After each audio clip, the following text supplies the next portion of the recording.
So the next item then becomes operation and delivery of the NBBC climbing tower. Councillor Floyd. Thank you, Chair. For the background, on Wednesday 8th of July we agreed to purchase the mobile tower to support increased physical activity across the borough and engage with our local communities. A review of the services are currently being delivered within the sports development team and are taking place now to support the above area. In summary, the climbing tower requires a vehicle of 3.5 tonnes to meet the NBBC's operations licence to be used to tow the tower.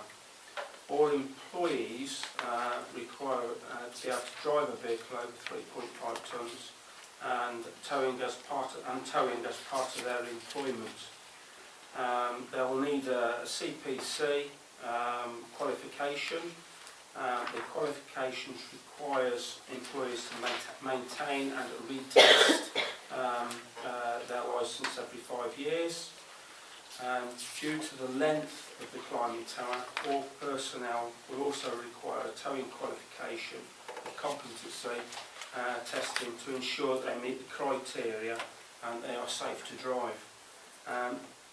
NBC will require all lead employees of the climbing tower to be trained to the appropriate levels in order to meet the very strict safety requirements and obviously the insurance compliance. The recommendations for the training and support will provide a vital internal and external trainees and assessors to ensure the lead personnel have the qualifications to deliver and tow the actual tower. Ongoing training will be provided to keep the competency levels that they require, and Nuneaton and Bedford Council approve the additional finances for training and development involved in the delivery of this climbing tower. The financial side of it is laid out in 6 points, 6.2, 6.21, 6.22, and detailed within the report. The above items refer to the £10,000 that's been underspent. The reason for the underspend is because there's obviously been a delay in putting forward the climbing tower while we consult staff. So that is the reason for the £10,000 underspend. That is a one-off to cover training. And then there's a £3,000 annual savings from the sports development team that we're asking to be carried over year on year to support the training qualifications.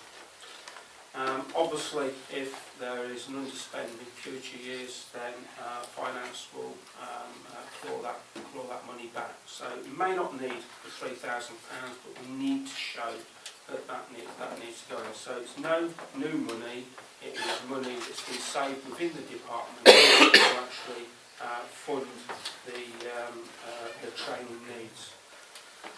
The report is recommended for not recalling because there is an ongoing consultation exercise. It's already been through to committee, and what we're talking about is not new money, it is the underspent of that department being put to good use. So I recommend, Chair, the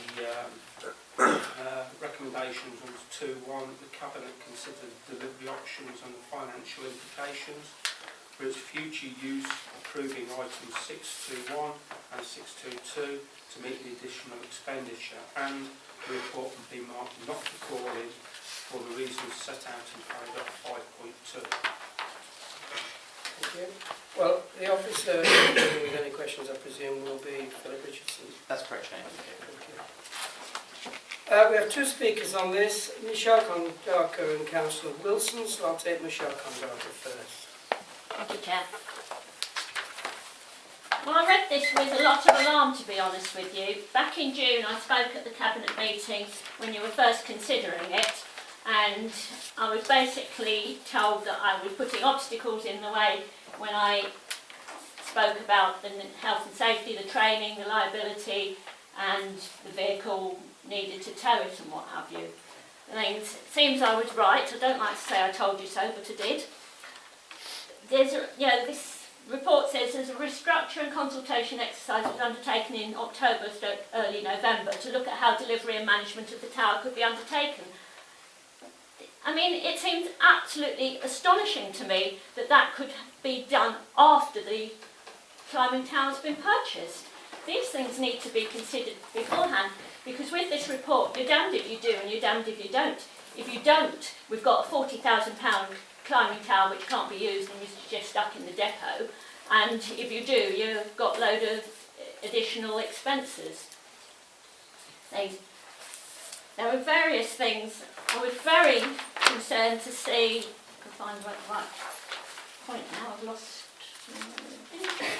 All right, yes, the thing that said for existing, and that's on page 29 by the way, for existing team members, there is a special condition in their revised job descriptions that they must pass the above test in order to be able to drive the truck to tow this great monster. I mean, if that I was a member of the team and things, and suddenly I was told I had to drive an enormous truck and tow, I mean, I don't know whether you've seen this town. It is huge. It's going to be like driving an articulated lorry. Things. And the fact that the team members have to do this, otherwise basically their job won't be there, I find that very, very alarming. On this report it also says about risk management implications. Again, I did mention this, but I was poo-pooed. If external higher income targets are not met, then there will be a risk of revenue implications for the delivery of the tower. Health and safety risk assessments and safe systems of work will be required. You should have known all this. I don't understand how this is suddenly coming into existence. And on page 33, 4.1, the recommendation to realign the existing play ranger service and its staffing to support the delivery of the climbing tower. So basically, it's not going to be helping everyone in the borough as was made out, because those play rangers are having moved over to be part of the delivery of the climbing tower. They're not going to be able to do the play ranger service, which is a great service, I believe, in this borough. You know, so I'm just very alarmed and things that hasn't been considered. And I'm not making it all up. I've got the audio recording of when I spoke, and it was well documented in the local paper. So that's all I have to say. Thank you. Are there any questions to Mrs. Condotta? Just one, if you don't mind, Sharon. Can you show me in the report where it says that we're going to sack the employees? On page, it doesn't use the word sack, Oh, right. but it says on page 29, for existing team members, this is towards the bottom of the page, there is a special condition in their revised job descriptions that they must pass the above test, but will have up to 2 occasions to do this. So if they don't, what are you going to do? Okay, but it doesn't say we're going to sack them. Well, that's the implication. I read into it as a member of the public. I do hope I am wrong. Thank you. Thank you very much. Councillor Wilson.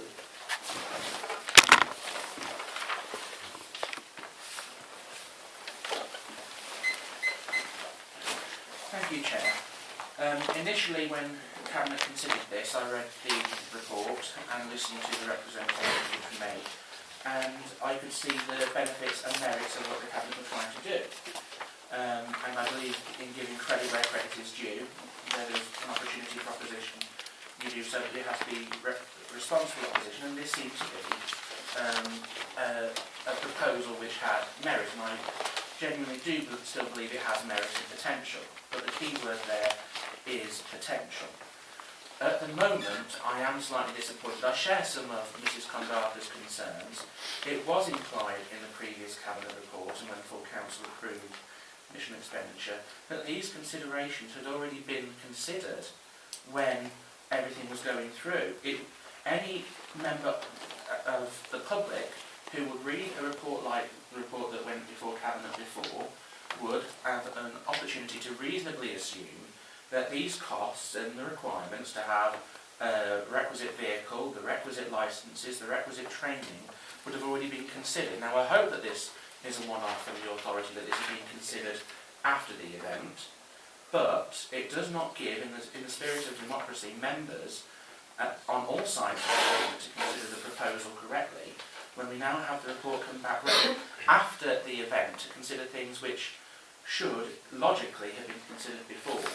So what I would say to the Cabinet is, at the moment it retains its potential, but I hope, and from what I can see the Cabinet member doing at the moment, he is trying to get a grip on this, but the grip needs to be taken soon and quickly, otherwise this could degenerate into a great big white elephant. I hope that the Cabinet member responsible, Councillor Lloyd, will do all that is necessary, and he has my best wishes in that, but this has been handled slightly in the wrong way, and I am disappointed in that respect. But we can still get hold of the potential if we grab the bull by the horns now. Thank you. Any questions to Councillor Wilson? No. Thank you, Councillor Wilson. Right, so I'm opening this to members' comments then. Councillor Lloyd. Just a couple of points, Chair. On the talked about potential, and I agree with Councillor Wilson that yeah, get a grip of it. There was a training budget put aside. We underestimated the amount of money that was required for that training budget, and this is addressing that. All it's addressing is the training budget. So we are taking very seriously the training, which was mentioned by Mrs. Condecourt previously, and I said previously that training is going to be top of the bill. We do have to look at health and safety, risk assessments. We do have to look at training the staff. We have got a training package that's been given to us in the purchase of the climbing tower from the people we purchased it from. That came as part of the package, and I'll be trained in all the aspects of how people should climb, how we should erect the tower, etc. And that's what was being talked about previously. These are things that we have to do. The competency test for driving is the same. Some people, like yourself, who have driven for a long time, can drive on a normal licence, towing a caravan or towing a trailer, etc., etc. That's not the case now if you've got a new licence, and you have to take a test in towing a trailer. Now, as a council, they're taking the higher ground, and they have to live up to that test, and everybody is treated the same way. So they have to be able to tow a trailer. It's not a monster. It's not a monster at all. Let me just put this to people, and I take on what Councillor Wilson said on potential. There is a lot of potential there, and I'm glad that he recognises that. Let me just put it this way. Some time ago, and it's the only way I can describe it, some time ago, I was asked this on the radio today, and it's going back a while. I got a speeding fine, like a lot of people got a speeding fine, and I had to go to, Speed Awareness Day. And I thought about that with this, because one of the tests there they give you is to sit you down and they say, right, there's been an accident, there is a fatality and 2 injured, how much does it cost? So you start going through, right, fatality, ambulance, fire engine, you start tallying it up, and it were millions for that one accident, not thousands, millions. I can't remember the exact figure, and the figures are there somewhere, but I put that to this test. Now we do have obesity problems, we do have health problems in Nuneaton and Petworth, and we recognise as the Borough Council that, you know, money is tight, and we've got to put that money where we can do the best. So I put that test to this, and I thought, if we can stop one person a year growing up to have pointing them into the direction of sport and fitness, etc., and stop them from having a heart attack or a double heart bypass, That's going to save the organisations that have to treat them millions. Not thousands, millions. So the aftercare, the operation, the nurses, the doctors, everything.